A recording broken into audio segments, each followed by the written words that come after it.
தாவேகாவோட வருகைக்கு பிறகு விடுதலை சிறுத்தைகள் கட்சியோட செல்வாக்கு, அரசியல் செல்வாக்கு குறைந்து வருகிறது. அந்த கட்சியோட வாக்கு வங்கி விஜய் பக்கம் சென்றிருக்கிறது என்ற ஒரு கருத்து முன்வைக்கப்படும் பட்சத்தில், அந்த இடத்துல விடுதலை சிறுத்தைகள் கட்சியோட ஒவ்வொரு செயல்பாடும் உற்று நோக்கப்படுகிறது.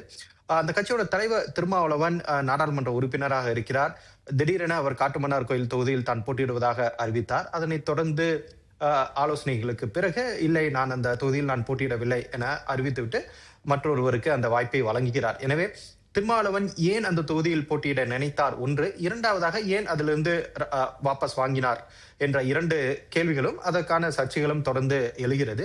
திருமாவளவன் அந்த கட்சியை பொறுத்தவரை விடுதலை சிறுத்தைகள் கட்சி தலைவர்களிடம் நாம் விசாரித்த போது, காட்டுமன்னார் கோவில் தொகுதியில் திருமாவளவன் திடீரென போட்டியிட நினைத்ததை தாண்டி அவர் அந்த போட்டியிடுவதற்கான முடிவை அவர் எடுத்ததில் இன்னும் சற்று ஆலோசனை செய்து அந்த முடிவை எடுத்திருக்கலாமோ. ஏனென்றால் தற்போதைய தேதியில் விடுதலை சிறுத்தைகள் கட்சியோட வாக்கு வங்கி விஜய் பக்கம் செல்கிறது என்ற ஒரு அச்சமோ ஒரு கேள்வியோ எழும் பட்சத்தில், திருமாவளவன் இருக்கக்கூடிய அந்த 8 தொகுதியிலும் பிரச்சாரம் செய்து தங்களுடைய கட்சியின் வாக்கு வங்கியை அவர் காப்பாற்ற வேண்டும் அல்லது நிரூபிக்க வேண்டிய இடத்தில் இருக்கிறார்.